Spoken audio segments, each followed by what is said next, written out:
ఆఖరి ఘట్టంకి వచ్చారు. సిలువ మీద వేలాడవలసినటువంటి పరిస్థితి. జిమ్ క్యావిజల్ గుండెలో ఒకలాంటి భయం కలుగుతూ ఉంది. భయం ఒళ్ళంతా వణుకు పుట్టిస్తూ ఉంది.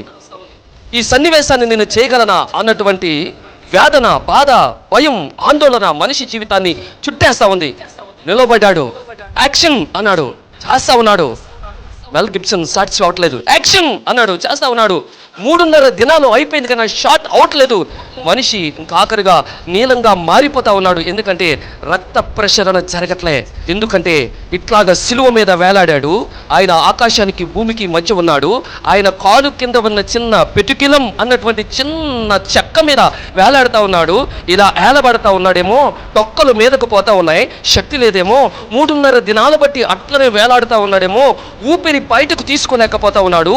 ఊపిరి ఈ మెదడికి అందలేకపోవటం వల్ల శరీరం నీలంగా మారిపోతా ఉంటే, దేవా శక్తినే